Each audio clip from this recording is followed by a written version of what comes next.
kind of a lot of clouds around, sunny but cloudy, dark clouds, in between, and hot and humid pretty much. Some rain the last couple days, but we actually got I think a pretty good amount of rain here where my house is. But out in the Pine Barrens, it didn't look like it got a lot of rain out there. I think a lot of it went north, and I don't get up north in the Pine Barrens too much, so it was pretty dry out there, which is unpleasant on a heavy bike.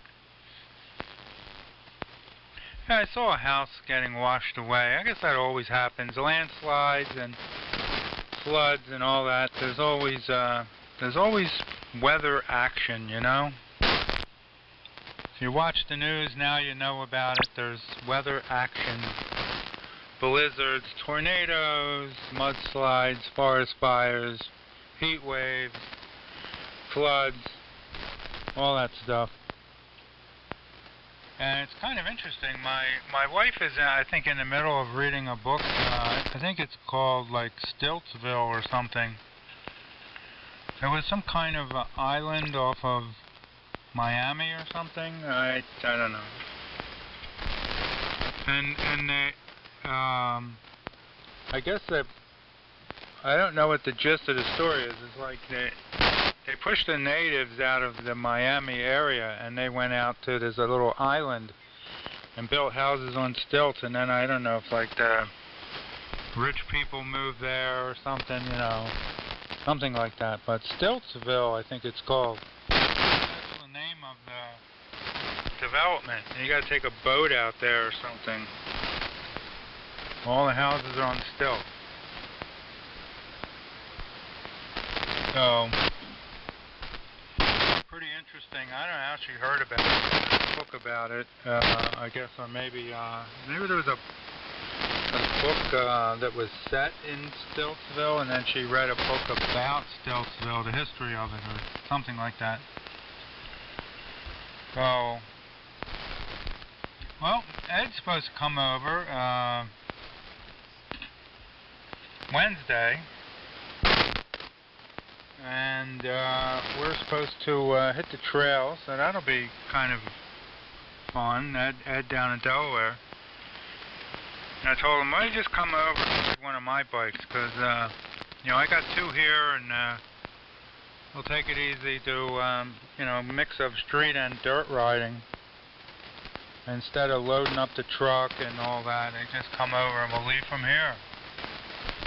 And I'll show them the back roads in the Pine Barrens and some of the easy to ride hard sand roads that are, I found some pretty cool ones that they're pretty rideable no matter what the sand condition is. So,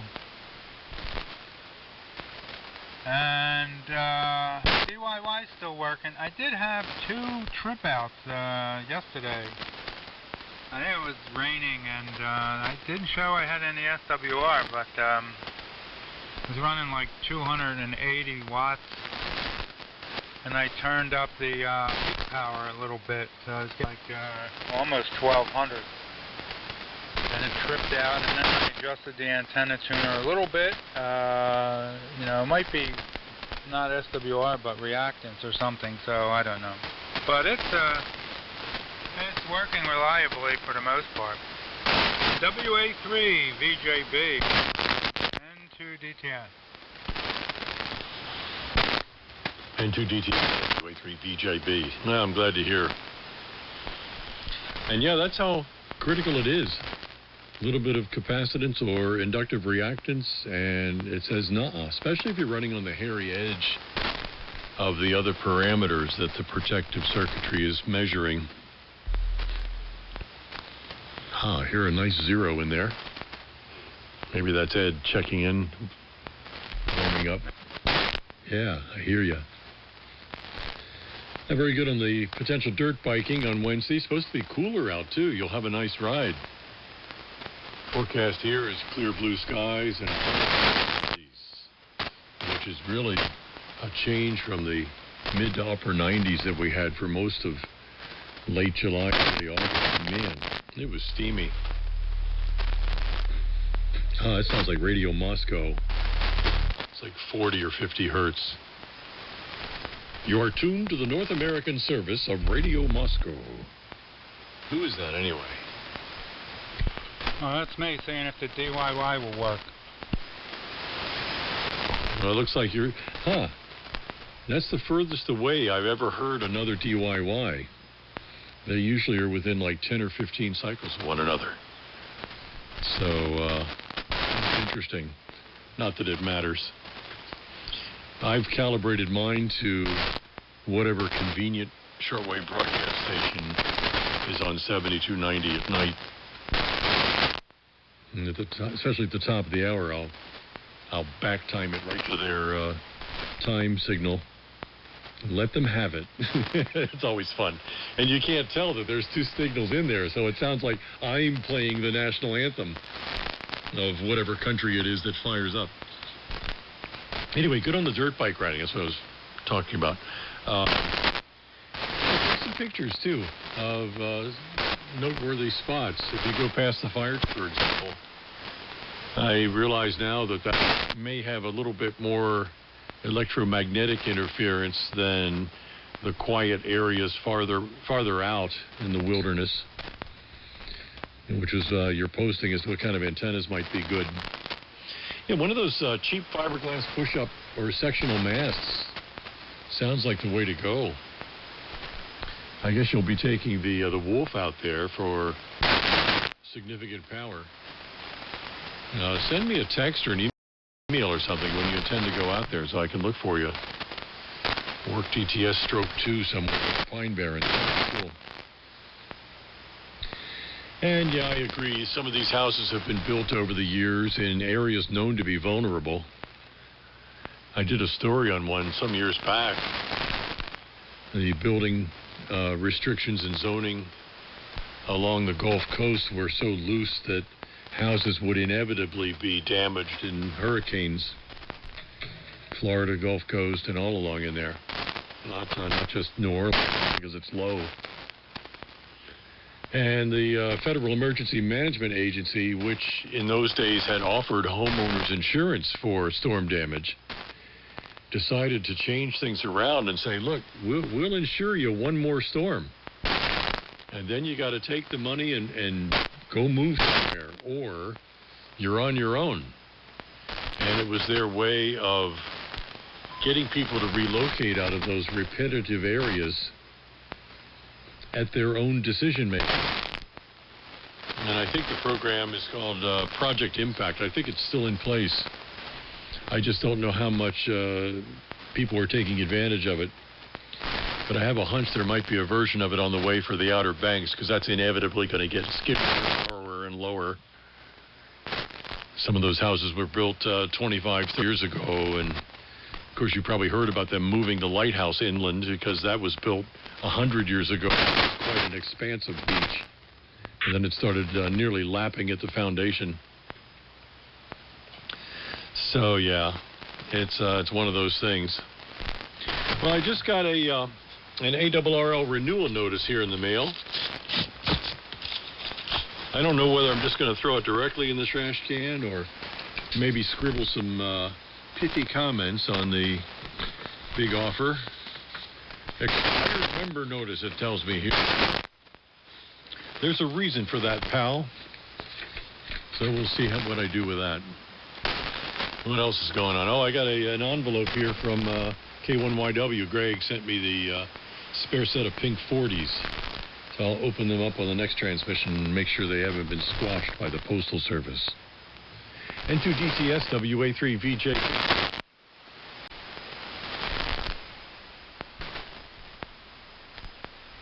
Well, let's see if this thing will stay working. Let me tweak that SWR a little bit. At full power.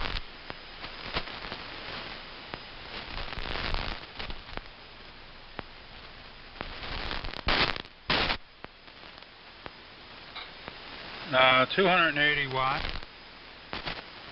and not showing any SWR about a kilowatt. Over a kilowatt on peaks, supposedly. And the mod monitor is showing 85% negative, 115 positive. So we'll see if it stays on.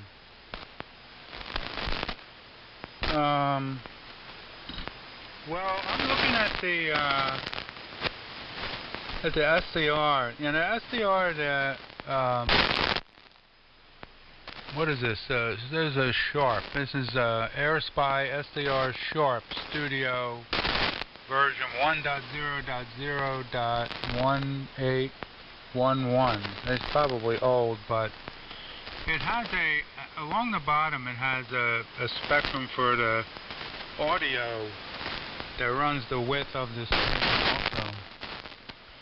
And that tells you, you know, the carrier shows like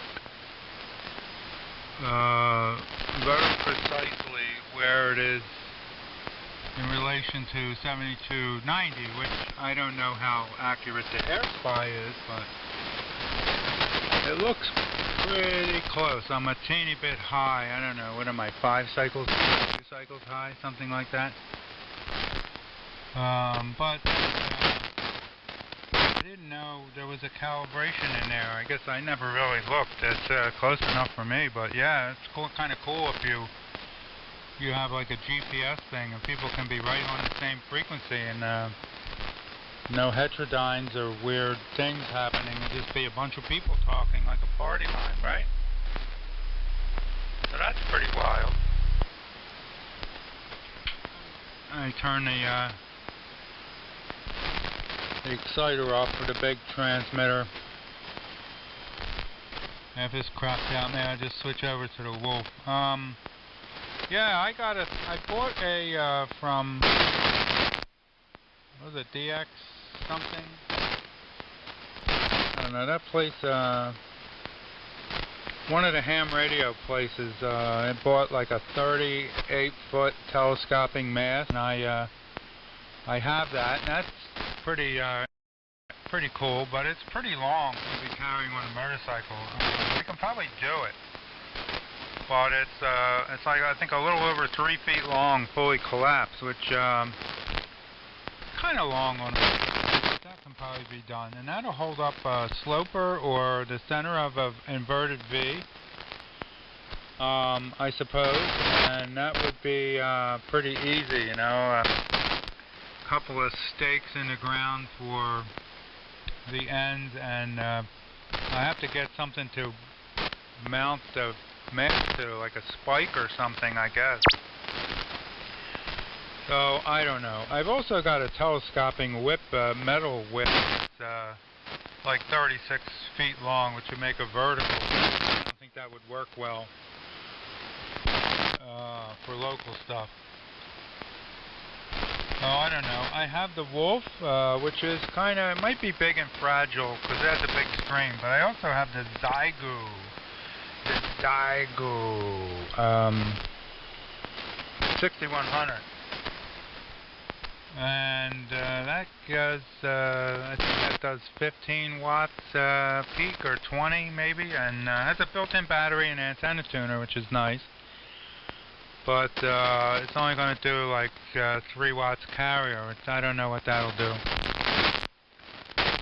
And the Wolf would do, you know, 25, 30 watts, but I don't know how long that will run on the battery I have.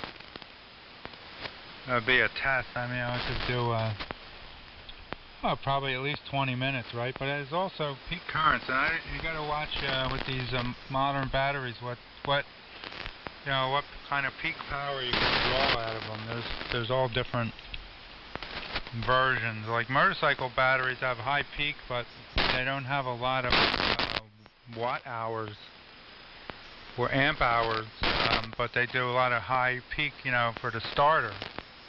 And other batteries will do like a long amp hours, but not real high peak currents, and some of them are voltage, some of them are temperature sensitive and all that. So, ARRL, I don't know. That's a good question whether I should rejoin that or not. I had signed up for a couple of years, and I don't know. What's the point? Really, I'm not really sure, but I don't know. It might be good to support the hobby. I don't know what they do, but you know, they have a museum and they do the Morse code practice and bulletins, and might be a good thing to do. My civic duty.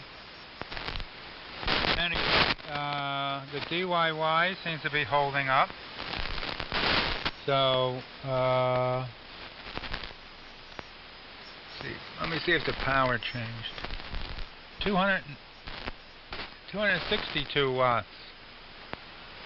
So it's kind of interesting that most people's drift upwards, and I think mine is drift slightly downwards, and it's overall it's pretty stable. WA3 VJB from N2DTS.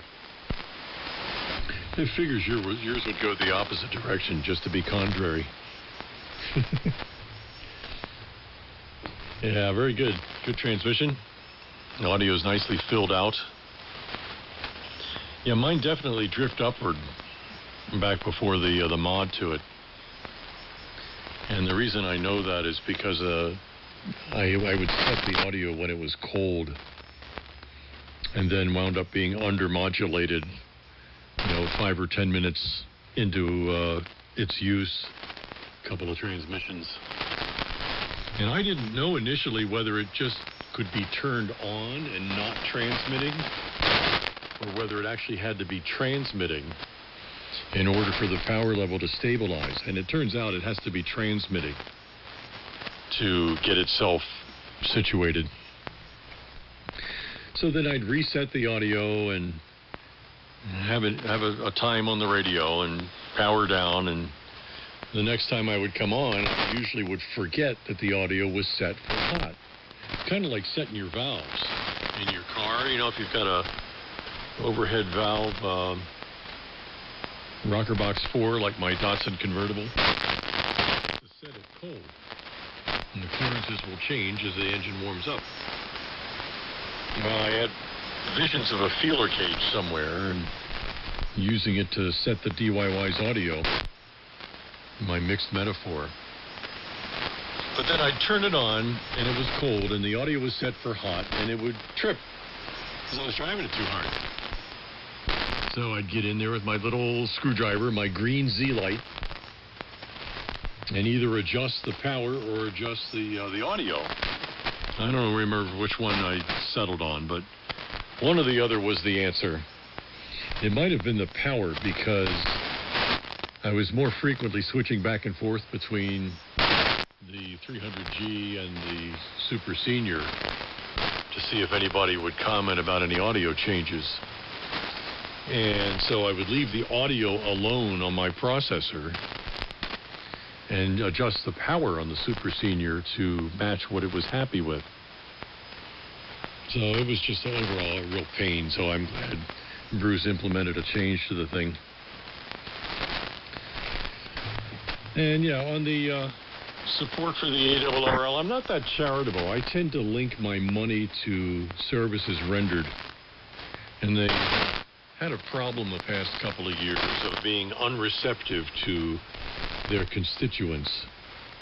They've become even more closed than they were years ago as they lead up to making policy and activity decisions and not taking account of what the constituency wants or would prefer.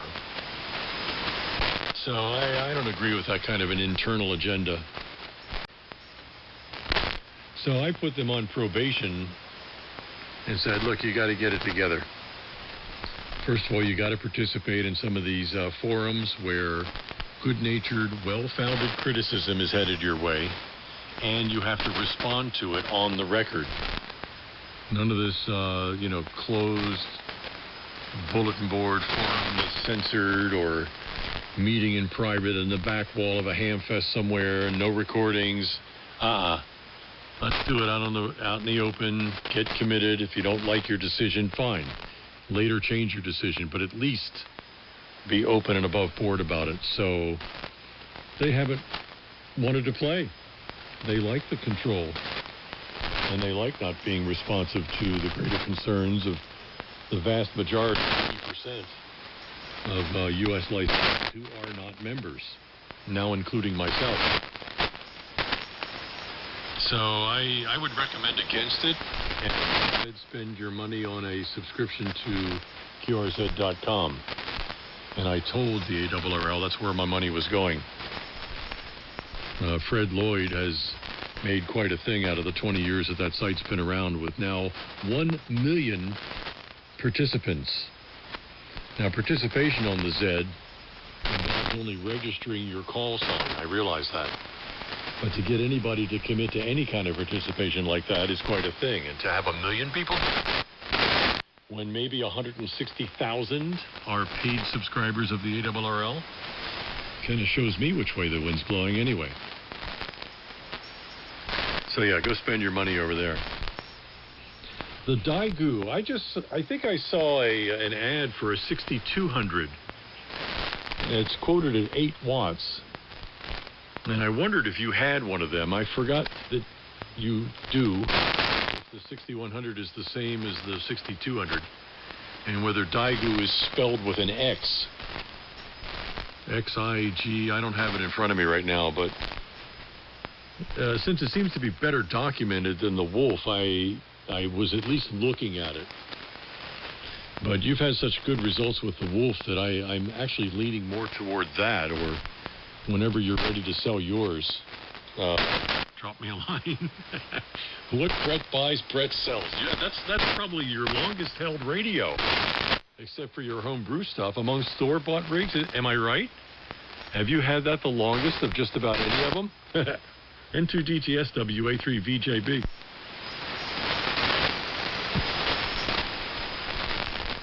Well, I'm not sure. Now, see, at 280 watts when I key up, so it goes down a little bit as I operate. So, well, I'll keep an eye on it. WA3VJB from N2DTS. I am in the process of joining that. I didn't know you could actually join. So I did. I subscribed to the premium thing. I don't know. I like that site. That's where I usually go for my ham radio stuff. Premium subscriber package. Okay. I don't know what the premium is, but find out.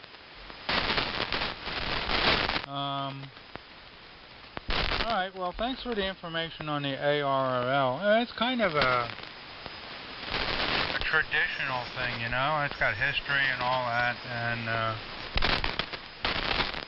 yeah, but I don't know, whatever. And you have the same green screwdriver. Isn't that strange? Probably stole it from work, but I think I have 2 of them. I call it X-Lite, but I guess it's Z-Lite. And I got some Klein. But very interesting. The same screwdriver. It's not golden, it's green. For tweezers. So I have a 6100. It's relatively recent one. First came out, they were pretty bad. There is a 6200. I don't know if you can just order one and it'll ship now. They were doing like pre-orders and all that. Supposedly I think it's been improved and it's better or something. There are some things that maybe are better. It's supposed to be a direct sampling 16-bit version now, I believe. I don't know what the old one was, whether that was converted or something. I don't know, but it's got a lot of the same software. A little less power output, I think. It's probably a little cleaner. And it worked pretty good, but on AM, the weird thing on AM, it was picking up like a carrier tone. If you had a weak signal, if the signal was weak, you would hear this. It was like a BFO was like 1,000 hertz off or something. It was kind of weird. The way they did the AM detection, I guess. And supposedly the new one's got much better audio on transmits, got a better microphone, got better audio on receive. I don't know about the AM part. So I'll wait to see. And well, the Zyger's been around for a little. The Wolf I really like. And when I come down to the jack, I will select the antenna, hit the power, push the power button, and I'm ready to go. You can see 80 or 40 meters with a push of a button.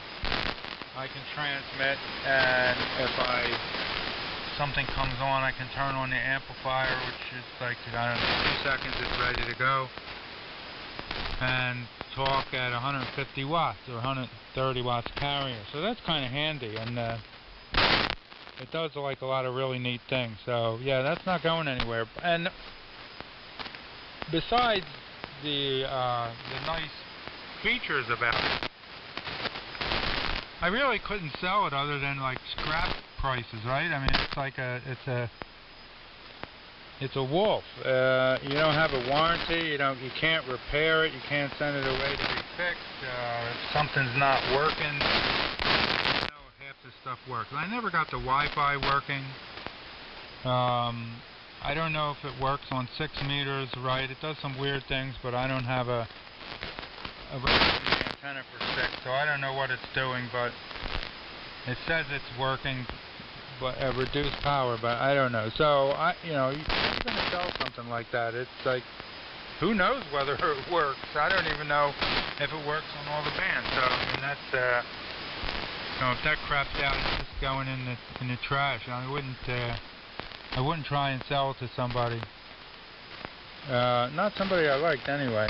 So that's the thing. But I actually do like it, and I would think, if I do like a car mobile, because I could get out there with a car, maybe it's like some places in the Pine Barrens, and operate from like which would be easier.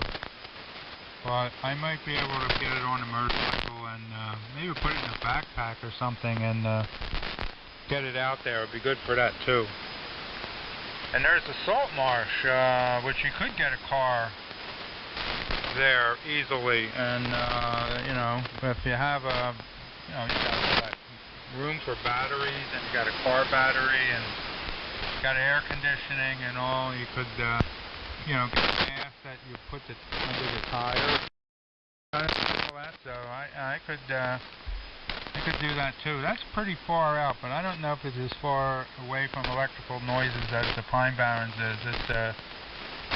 It's kind of in the middle of a lot of other stuff, but it's like off Route 50, and there's the Barrier Islands up there, so you're kind of like, it's tough around, but it isn't real close. WA3 VJB. Hey, how about this DIY holding up? Wow.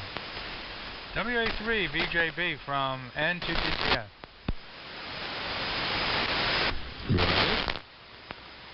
Like I said, don't tell anybody. You'll get a bad reputation. Now you've got it cranked up too. That's not just the 250 watt detuned version. You got it on the hairy edge there, and it seems to be happy. I'm still stuck with your idea that it's a diagnostic tool. What was it? Certs? It's a breath. No, it's a candy mint with a drop of Retsin. Was it Certs or was it double mint? Anyway, the Super Senior is a diagnostic tool. It's not a transmitter. Happens to make pretty good audio and signal. And if there's something wrong, the problem is at your end. Please adjust your antenna array. Or as the engineering department always says, okay, leaving here.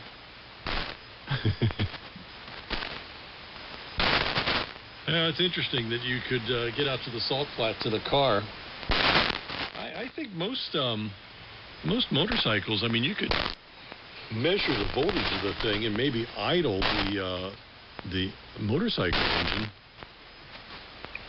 I don't know how effective that would be at gasoline consumption. You got to leave yourself enough to get home.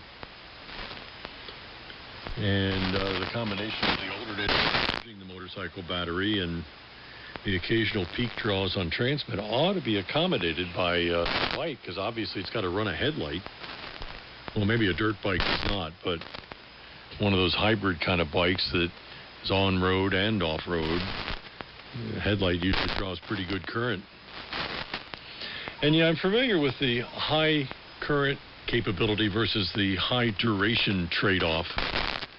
In the maritime world, when people buy a trolling motor, the plates are extra thick and it's got more electrolyte, and it's intended to deliver a far lower peak current, not starting current of an engine, but rather the lower current draw of an electric motor versus an automotive type battery that can deliver peak cranking amps. But if you let it discharge too deep into its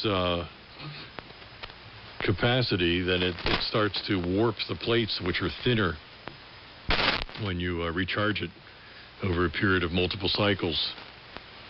So the actual construction of the battery is tailored to the application. There are hybrids that claim to be practical that I think are actually just overbuilt automotive type batteries that deliver both the adequate amount of current and can take repeated deep discharge. But I tend to lean toward a higher capacity trolling type motor, because I only have a 6-cylinder engine in the boat. It's not a big V8 of some kind. I can't help but think that its initial starting current is not that high. And I usually get 4, maybe 5 years out of a battery, mostly because over the winter I let it discharge too much before I put the trickle charger on it. But yeah, it sounds like a good project, and I'm glad you got some way to hoist something aloft. Of course, if you took the vehicle out there and you ran an inverter, I've never tried to run the Super Senior off an inverter, but it's low power consumption out of the wall plug. If the inverter is clean enough, and some of them do have what they call a modified sine wave output, you ought to be able to strap the inverter to the car battery and run the Super Senior. There, it had some power. The Tahoe that we've got has a dual battery system. One of them is for heavy electrical accessories, and the other is the primary starting battery for the vehicle. And I have a 50 amp inverter that generates up to 1,000 watts AC power, 50 amp draw on the input side, and I think it's 1,000 watts out. Maybe 1,500. And I've never tried to hook it up to the truck at the same time I would plug the Super Senior into it. I plugged an R390 into it, 300 watts, and it didn't cause any problems at all. It didn't even cause any noise in the receiver. So it's got to be clean enough to get through the various stages of the R390A. It wasn't the 390, it's the 390A. So I just wonder what kind of option that might represent if you've got an inverter laying around. And there are so many of these Harbor Freight inexpensive 500 watt generators on diesel power that you could almost tote one of them. and use it to power the Super Senior higher power 7 or 10 watt that it draws out of the light socket. Just incredibly efficient. So yeah, let me, I said I was going to open my package here from Greg. This is the spare set of pink 40s that he kindly acquired at a bulk purchase discount for those of us who want to have a spare. Oh, it's got the static grounding wrap around it. I'm not going to undo all that, but they don't look harmed. I can see through it. Yeah, there they are. Yeah, the leaves aren't even bent, so it didn't get stamped inappropriately at the post office. Oh, he sent me a QSL card too. I love it. Yes. I'll put that somewhere. It's got a cartoon portrayal on there that's kind of funny. So yeah, we're going to start happy hour at around 4:30. So why don't you wrap it up for me anyway? Maybe somebody else will join you. I heard George in here about an hour and a half ago. WB2HJK, the artist previously known as WB2HJK. And then I'm going to head in the house and get the dogs fed and open an adult beverage. Good to hear you on. And say hey to Ed for me on Wednesday when you guys get together. You're going to have some good weather. Enter DTS WA3VJB.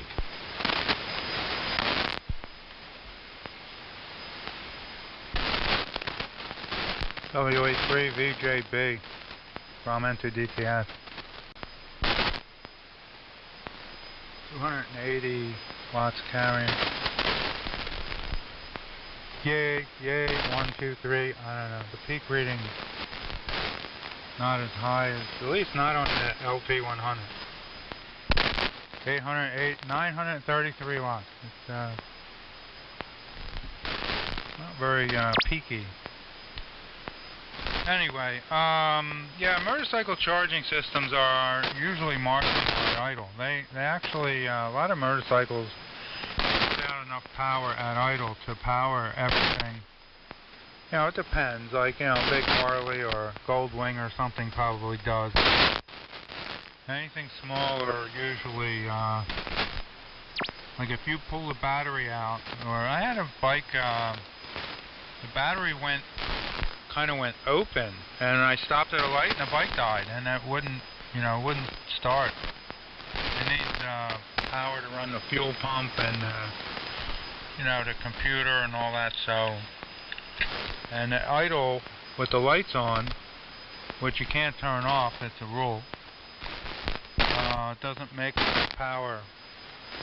So that really wouldn't work very well, and they have relatively small batteries, most of them. And my bikes are all air-cooled, so you wouldn't sit there and idle. Wouldn't be the best thing for them, although they're probably actually okay with that, but I wouldn't do it for a really long time. They're not liquid cooled with a fan, so. One of those little Honda generators, you carry it one hand, that might be something, but the Super Senior is so touchy with the SWR and the audio, that would be a lot more involved. It might be a field day kind of thing, not a quick, thing to do. You're going to have a microphone, you're going to have, well, the TR could be built in.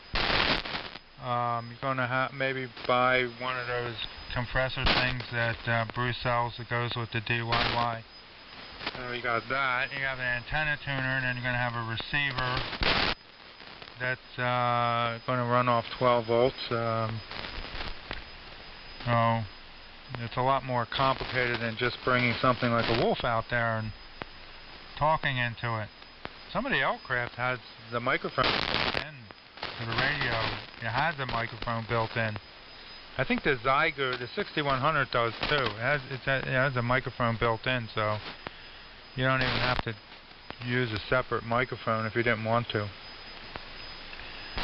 And he says the DIY is 5 amps. So 5 amps is not all that much. 5 amps, 120 volts,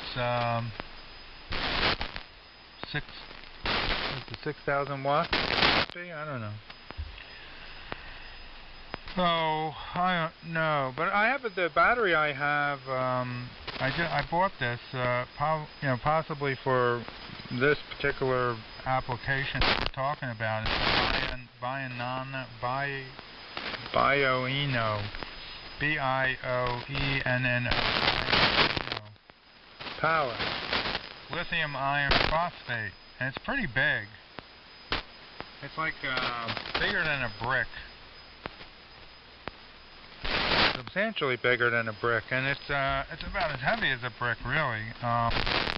12 volt, 12 amp hours, 144 watt hours, so I could run 144 watts for an hour.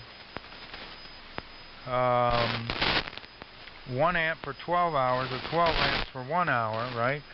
It says 12 amps max continuous discharge current, 20 amp max peak discharge current, so I don't know. For energy storage, e-bikes, e-scooters, solar, and other applications. High start time, wide operating temperature, long lifespan, low toxicity. I'm not going to eat it. So, I don't know what the Wolf draws at full power. I'll have to look at that sometime on the power supply.